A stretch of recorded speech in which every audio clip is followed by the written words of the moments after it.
Hello everyone, welcome to study with us. और आज इस वीडियो में हम डिस्कस करने वाले हैं द पावर ऑफ प्रेसिडेंट, यानी कि राष्ट्रपति की शक्तियाँ। इससे पहले की वीडियो में मैंने आपको राष्ट्रपति के बारे में बताया था कि राष्ट्रपति की क्या योग्यताएं होती हैं, राष्ट्रपति की के जो पद होता है उसकी क्या क्या शर्तें होती हैं, और राष्ट्रपति जो है कितने वर्ष तक और किस चुनाव प्रक्रिया के द्वारा चुना जाता है। ठीक है, तो ये जो वीडियो है इसमें सिर्फ और सिर्फ मैं राष्ट्रपति की शक्तियों के बारे में बताऊंगा। ठीक है, तो पहली जो राष्ट्रपति की शक्ति है जिसे हम कहते हैं कार्यकारी शक्ति, इंग्लिश में हम कहते हैं इसे एग्जीक्यूटिव पावर। तो इस शक्ति के अंतर्गत कई प्रकार के जो कार्य हैं वो आ जाते हैं राष्ट्रपति के, जैसे कि राष्ट्रपति ही जो है संसद से प्रधानमंत्री का चुनाव करता है। ठीक है, अपनी नोटबुक में सारे जो नोट्स हैं वो लिखते रहें आप, ताकि एक प्रकार से आपके नोट्स तैयार हो जाएं। ठीक है, तो पहला, ये प्रधानमंत्री का चुनाव करता है। दूसरा, भारत में महान्यायवादी, याद रखें महान्यायवादी की जो नियुक्ति है वो भी राष्ट्रपति के द्वारा ही की जाती है। ठीक है, और जो पिछड़े वर्ग से संबंधित आयोग होते हैं उसके जो अध्यक्ष होते हैं, ठीक है, जैसे अनुसूचित जनजाति आयोग, अनुसूचित जाति आयोग, ऐसे करके जो जितने भी आयोग होते हैं पिछड़े वर्गों से संबंधित, उन सभी के जो अध्यक्ष होते हैं उनकी नियुक्ति भी राष्ट्रपति के द्वारा की जाती है।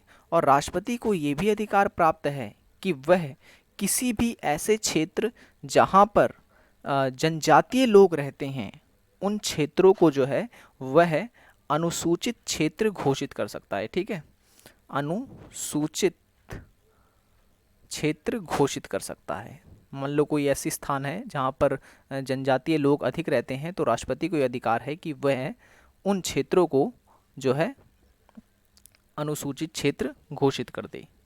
ठीक है, तो ये सारे जो कार्य हैं ये इसके अंदर आ जाते हैं कार्यकारी शक्ति के अंतर्गत। अब बात कर लेते हैं विधायी शक्ति, यानी लेजिस्लेटिव पावर के बारे में। तो इसमें कई प्रकार की शक्तियां हैं राष्ट्रपति के पास, जैसे कि वह संसद की संयुक्त बैठक बुला सकता है। ठीक है, संयुक्त बैठक। अब संयुक्त बैठक क्या होता है? संयुक्त बैठक का मतलब ये हो गया एक ऐसी बैठक जिसमें लोकसभा और राज्यसभा दोनों ही दलों के सदस्य जो हैं वो हिस्सा लेते हैं। ये कब बुलाई जाती है? ये बैठक तब बुलाई जाती है जब कोई भी विधेयक जो है पास ना हो रहा हो, या फिर किसी विधेयक पर ज़्यादा विवाद हो रहा हो, तब जाके जो है राष्ट्रपति संयुक्त बैठक बुलाता है और उस जो विधेयक लंबे समय से लंबित रहता है उसे पास करवाता है। ठीक है, तो संयुक्त बैठक बुला सकता है राष्ट्रपति संसद में। और दूसरा ये कि वह संसद का जब प्रथम अधिवेशन होता है, प्रथम अधिवेशन का मतलब ये है कि जब सारे जो सांसद होते हैं चुनकर आते हैं और जब पहली मीटिंग होती है, पहली बार एक साथ बैठते हैं, तो वो जो राष्ट्रपति है वह उसकी अध्यक्षता करता है। ठीक है, संबोधित करता है, कह सकते हैं हम लोग, संबोधित करता है पहली बार संसद को। और एक और शक्ति जो है वो ये कि राष्ट्रपति को ये अधिकार है कि वो लोकसभा में, याद रखें, लोकसभा में 2 सदस्यों को और राज्यसभा में 12 सदस्यों को जो है नियुक्त कर सकता है। ठीक है, लोकसभा में 2 सदस्यों को और राज्यसभा में 12 सदस्यों को जो है नियुक्त कर सकता है। चलिए एक सवाल मैं आपसे पूछता हूँ कि लोकसभा में और राज्यसभा में जो ये सदस्य नियुक्त किए जाते हैं उनके लिए क्या योग्यता अनिवार्य की गई है हमारे संविधान में? देखते हैं कौन हम मुझे सबसे पहले आंसर बताता है। ठीक है, क्योंकि राष्ट्रपति जो है इतने जो विधायक वगैरह होते हैं, जो सांसद वगैरह होते हैं, उनको अपनी शक्ति से इन पदों पर बैठा सकता है, लेकिन उसके लिए कुछ योग्यताएं चाहिए होती हैं। तो वो मुझे आप बताइए कमेंट में कि वो कौन कौन सी योग्यताएं हैं।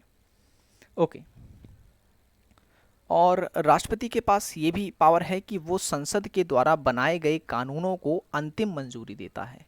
अंतिम मंजूरी देता है का मतलब ये है कि लोकसभा के द्वारा अगर कोई विधेयक बनाया गया तब फिर वो राज्यसभा के पास जाता है, राज्यसभा से जब वो कोई विधेयक बनाया गया तो फिर वो राष्ट्रपति के पास जाता है, और राष्ट्रपति जब तक अपनी स्वीकृति नहीं दे देता, जब तक उस पर हस्ताक्षर नहीं कर देता है, तब तक जो है वह कानून नहीं बनता है। तो हम कह सकते हैं कि राष्ट्रपति जो है वो विधेयक को अंतिम रूप देता है।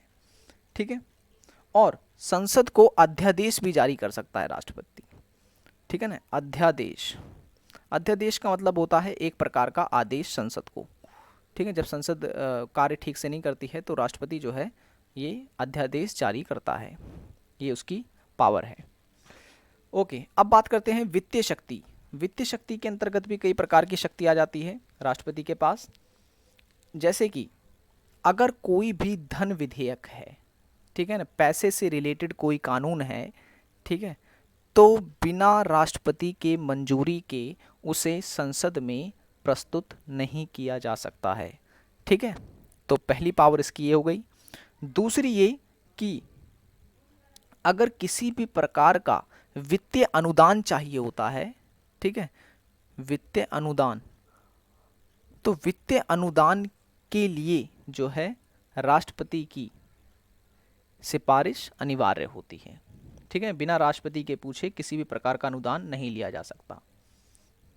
और उसके बाद जो वित्त आयोग होता है, जो हमारे देश में पैसे संबंधी गतिविधियों पर नियंत्रण रखता है, जो देखरेख करता है, वो हर 5 साल पर, 5 वर्ष पर जो है राष्ट्रपति को राजस्व के बंटवारे से संबंधित जो है सारी कह सकते हैं हम लोग की जानकारी देता है।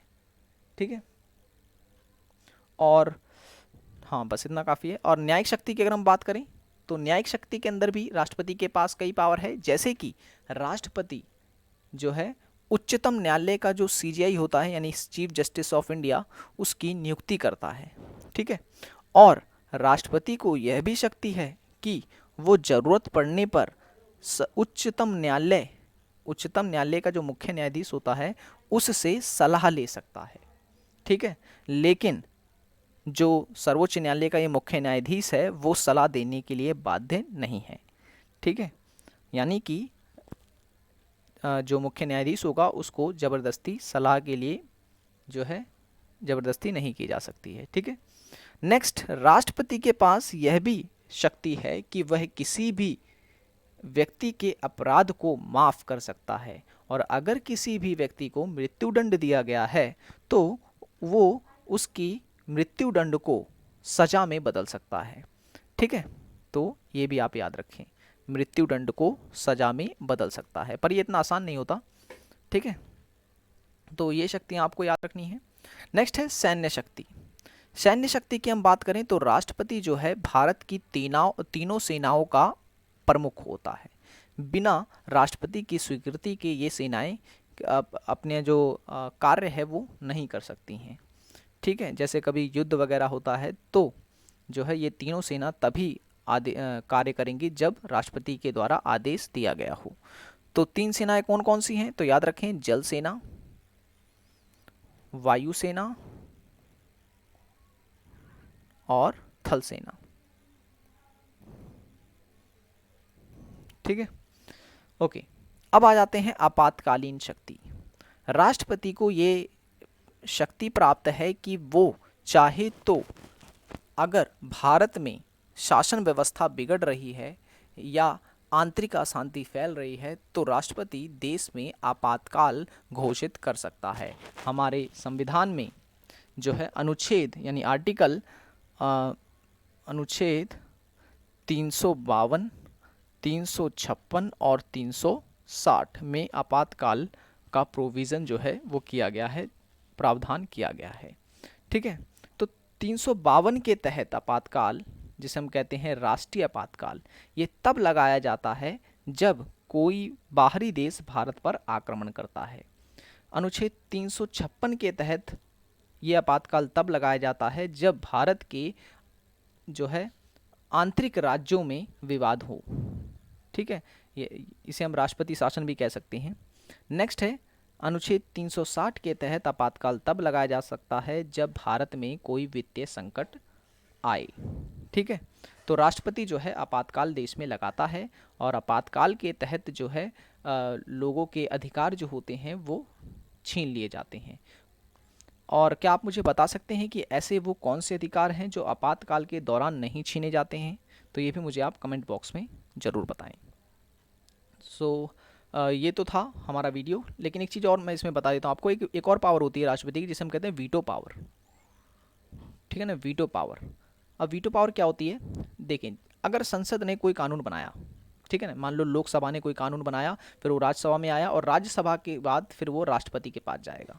ठीक है, तो राष्ट्रपति को ये अधिकार है कि वह उस कानून को या तो हस्ताक्षर कर दे, उस पर, सॉरी, जो विधेयक है उस पर हस्ताक्षर कर दे, या फिर वो उसे लौटा दे लोकसभा में दोबारा।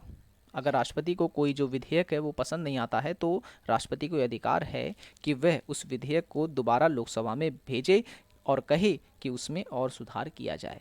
लेकिन हमारे संविधान में ये स्पष्ट लिखा गया है, अनुच्छेद 111 में, यानी 111 में ये लिखा गया है कि राष्ट्रपति ऐसा सिर्फ एक ही बार कर सकता है, कि कोई भी विधेयक को वो दोबारा लोकसभा में सुधार के लिए भेज सकता है, सिर्फ एक बार। दूसरी बार किसी भी हालत में उस विधेयक को राष्ट्रपति को पास करना ही होगा।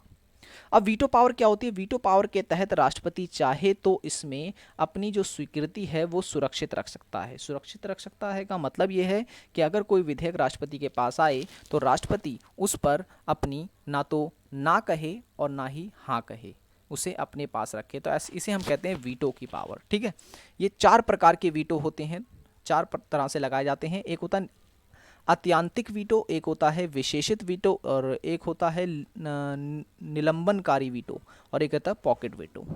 ठीक है, तो ये चारों वीटो जो है आपको याद रखने हैं, कॉपी में नोट डाउन जरूर कर लें इन सब चीज़ों को।